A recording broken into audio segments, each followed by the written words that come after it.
Bueno, revisamos la agenda noticiosa internacional junto a Florencia Vial. ¿Cómo estás, Florencia? Sí, hola, Flo. Muy buenas tardes, Priscila, José Luis, y muy buenas tardes a todos ustedes en sus casas. Y comenzamos revisando lo que ocurre a esta hora en Ecuador, luego que un hombre murió este domingo en medio de las violentas manifestaciones contra el alza del combustible que se ya han registrado en el país desde hace ya 6 días consecutivos. Se trata de un hombre de 35 años y que, según el Ministerio de Salud, murió atropellado por un auto que aparentemente estaba escapando de ese lugar al ser agredido por comuneros y que mantienen, recordemos, bloqueadas gran parte de las vías públicas, sobre todo en las carreteras más rurales. Hay que recordar que tanto los militares como la Policía Nacional está desplegada en todo el país para intentar restablecer de alguna manera el orden, esto en el marco del estado de excepción que, recordemos, decretó el presidente Lenín Moreno el jueves pasado durante 60 días. Esto, como yo les decía, bueno, está en el marco de esta serie de medidas de austeridad de que responde, ojo, a las necesidades de liquidez de Ecuador que, recordemos, el pasado mes de marzo obtuvo por parte de diferentes organismos internacionales una especie como de línea de crédito de más de 10.000 millones de dólares. Entre ellos, bueno, eliminar la subvención estatal de combustibles, y que significa para las personas que son las que obviamente más sienten este tipo de medidas, un alza de hasta un 123% en los precios de los combustibles.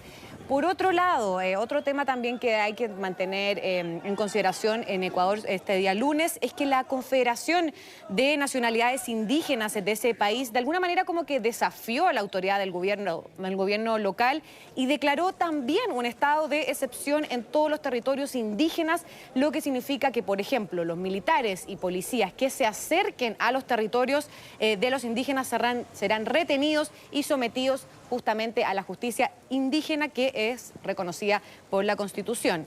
Y bueno, pese a este llamado, según el vocero de la CONAIE, ya han retenido a decenas de uniformados, algo que no ha sido reconocido por el Ejecutivo de ese país.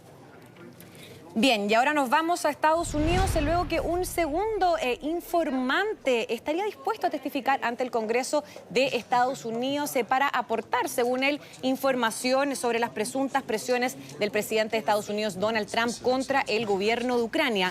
Según el abogado que representa al primer informante secreto, Mars Said, su nuevo cliente también es un agente de la inteligencia de Estados Unidos y aseguró que acá, a diferencia del primero, tiene información de primera mano sobre los supuestos intentos de Donald Trump para perjudicar al ex vicepresidente de ese país, ahí lo vemos, Joe Biden, en las elecciones del 2020.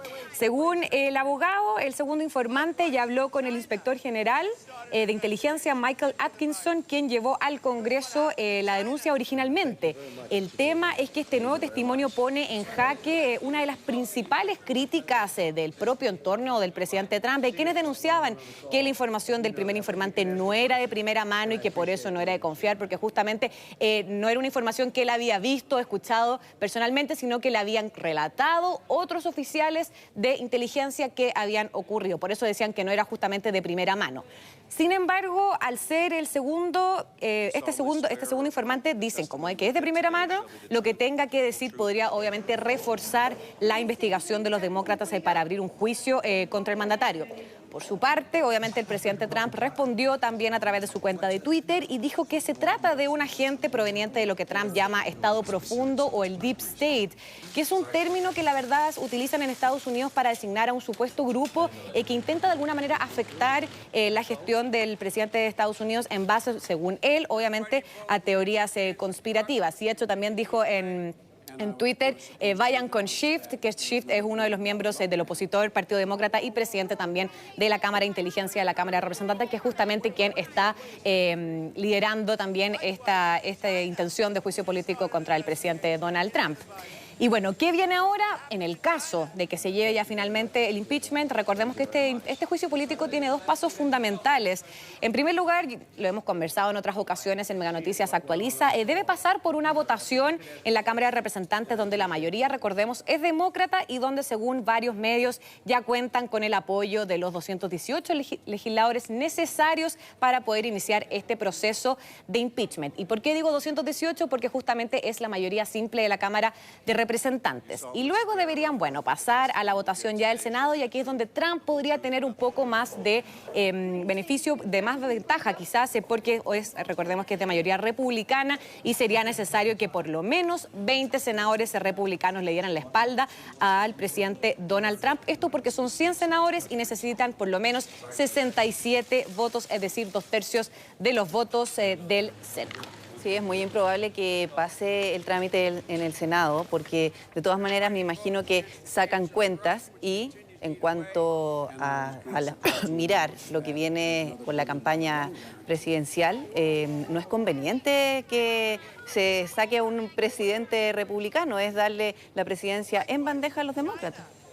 Está complicado, estamos en un año electoral y evidentemente todo esto cuenta. Dependiendo del juicio político, si es que, por ejemplo, se cayeran o no saliera culpable Donald Trump, lo más probable es que eso también sea un aliciente para su campaña, y no así para Joe Biden. Ahora, Joe Biden igual está descendiendo en las encuestas, pese a que esto no lo vincula quizás directamente, pero él no ha respondido, él niega todo esto. Pero además es un tema que le decían que les podría hacer como dispararse en el propio zapato, sí, para los propios demócratas, porque ya vemos que la popularidad del ex vicepresidente Joe Biden está disminuyendo, no así la popularidad de Kamala Harris, la otra demócrata que está compitiendo por la nominación del partido. Bueno, y también, a raíz de lo que tú decías, Priscila, de que obviamente no beneficia a ninguno de los dos partidos, porque ninguno de los dos partidos quiere ser el primer partido en Estados Unidos que finalmente cargue con, como entre comillas, la condena de ser uno de los partidos que tuvo un presidente destituido o que fue aprobado su impeachment o juicio político, porque hay que recordar que solamente en toda la historia de Estados Unidos el proceso de destitución ha ocurrido solo 3 veces. Recordemos con Richard Nixon, con Andrew Johnson y también con Bill Clinton. Sin embargo, ninguno de estos procesos finalmente terminó, porque en el caso de Nixon hay que recordar que quedó archivado tras su dimisión, mientras que en el caso contra Andrew Johnson y Bill Clinton, bueno, llegó al Senado, pero finalmente no prosperó en su fase final. Bien, y ahora nos vamos, seguimos en Estados Unidos, pero con otro tema, luego que el gobierno de ese país anunció la retirada de las tropas estadounidenses del norte de Siria debido a la inminente operación militar de Turquía contra las milicias kurdas que se encuentran en esa zona. El tema es que como Washington no quiere verse involucrado en esta operación que Turquía lleva planeando, recordemos, desde hace mucho tiempo, el gobierno asegura que la decisión de retirarse ya fue comunicada durante esta madrugada al presidente turco Recep Tayyip Erdogan.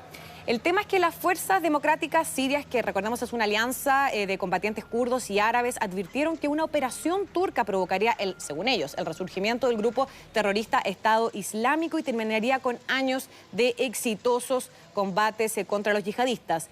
Se trata de la misma alianza, que aquí hay que poner ojo también, porque es apoyada por la coalición internacional antiyihadista liderada por Washington, que ha combatido durante años contra el Estado Islámico y que conquistaron también, recordemos, en marzo pasado su último bastión en Siria, en Baghouz. Esto porque las milicias kurdos sirias son consideradas por ellos como terroristas por sus vínculos con el Partido de los Trabajadores de Kurdistán, que es la guerrilla kurda activa en Turquía.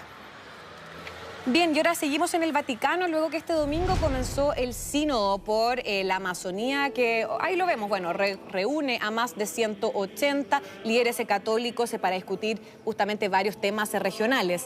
Sin embargo, el tema principal para discutir es sobre la catástrofe en la Amazonía, considerando que ya se registran más de 2 millones de hectáreas quemadas, miles de animales muertos y problemas respiratorios para las comunidades de la zona. De hecho, con el nombre de Amazonía, Nuevos Caminos para la Iglesia y para una ecología integral, este sínodo la verdad es que pretende tocar temas bastante sensibles también y que pueden incomodar quizás a las autoridades de algunos países, especialmente de Brasil y a su presidente Jair Bolsonaro, como por ejemplo la tala de árboles y también la deforestación en la zona. Por otro lado, debido a la baja cantidad también de sacerdotes católicos en esta zona, se cree que incluso podría haber cambios con el celibato para incentivar la llegada de nuevos religiosos. Y de hecho, a través de un mensaje que entregó ayer el Papa Francisco en el Vaticano, de alguna manera como que le abrió la puerta un poco, no lo dijo, no lo confirmó, pero abrió la puerta un poco a que los sacerdotes se puedan casar. Además, otro tema que quizás sea rol importante también en este encuentro será obviamente el rol de las mujeres, a las que, ojo, solo tendrán 35 representantes en este encuentro y quienes obviamente critican las medidas de la Iglesia Católica por no dejarlas votar en el texto final de este sínodo. Hay que recordar que en términos mundiales, según las últimas presentaciones del anuario pontificio, el número de sacerdotes ha disminuido considerablemente. Y acá les quiero mencionar un par de cifras. De hecho, por ejemplo, en el año 2014 se contabilizaron más de 415.000 sacerdotes en todo el mundo, pero a final del año ya 2017 el número ya había bajado considerablemente, había bajado a 414.000 y temen que específicamente en esa zona la cifra siga bajando debido a que en ese lugar no toda la población tiene accesos a las misas semanales, obviamente por falta de estos religiosos y también, obviamente, a distintos factores que están metidos en la mitad de la selva amazona, son zonas remotas, no hay mucha civilización, por lo tanto, obviamente no son factores que llaman mucho la atención o que invitan a más personas a ejercer el sacerdocio en esas zonas. Habrá una tremenda señal que se abran a discutir el tema del celibato, en donde muchos atribuyen el celibato a los crímenes de abuso que hay en la Iglesia. Claro, celibato, la falta de mujeres en la alta jerarquía de la Iglesia, en el clero mismo, porque recordemos que siempre ante la presencia femenina es como darle más luz a todo lo que sucede al interior del propio Vaticano. Claro, porque tiene una jerarquía muy machista. Ahora, Brasil es el país más católico del mundo. Es el país con mayor número. También ha disminuido el número de católicos. Pero también ha disminuido el número de católicos. Hace una crisis. Brasil, un país tan religioso, digamos, vive su propia crisis. Claro, y sobre todo también mencionaba el tema de las mujeres, porque considerando que, yo les decía, son 185 líderes católicos los que participan en este sínodo, ¿y cuántas mujeres hay? Solo 35, y son personas que ni siquiera pueden votar en el texto final del sínodo, o sea, pueden participar, pueden dar su opinión, pero no voto. Pero finalmente el voto es únicamente para estos líderes católicos que son todos hombres. Bien, y ahora nos vamos a Suecia, luego que el Comité del Nobel entregó este lunes el Premio Nobel de Medicina a 13 reconocidos investigadores. Se trata de los investigadores estadounidenses William Kaelin y Greg Semenza y también al británico Peter Radcliffe, quienes fueron premiados por sus estudios sobre la adaptación de las células a los niveles variables de oxígeno y cómo eso justamente abre perspectivas en el tratamiento del cáncer y también de la anemia.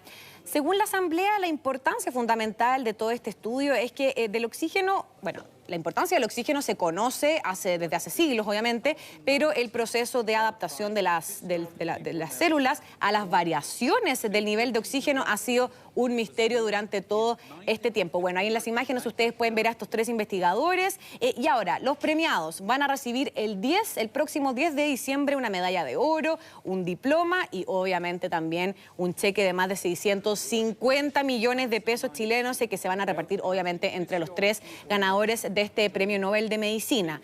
Y atentos porque este viernes será revelado uno de los premios más esperados probablemente de todo este Comité del Nobel, que es obviamente el Premio Nobel de la Paz, donde muchos ya creen que se lo podría ganar la joven activista sueca Greta Thunberg.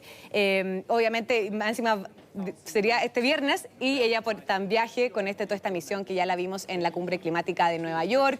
Viene también a nuestro país para la COP25 en diciembre, por lo tanto, podría ser la persona que está más favorita en los listados para ganarse este premio, de un listado de, ojo, de más de 300 personas, no es Ahora, menor. si ella llegara a adjudicarse este premio, se entrega el 10 de diciembre, ¿verdad? Que coincide además con la muerte de Nobel. Sí. Y en esa época, ¿estamos ya en la COP25? Sí. La COP25 parte el 2, creo. Del 2 al 13. Parte del 2 de diciembre. Sí, capaz Bueno, que la pille en Chile una y cosa tenga por que la viajar otra. a buscar el premio. Imagínate lo bueno de que esté en Chile el Premio Nobel de la Paz. En Sí, el caso genial. que se lo gane, en el caso Ya, el hipotético viernes que se lo vamos a gane. saber. ¿Ah? El viernes sabemos. El viernes lo vamos a saber, así que ahí se lo vamos a informar en Mega Noticias Actualiza.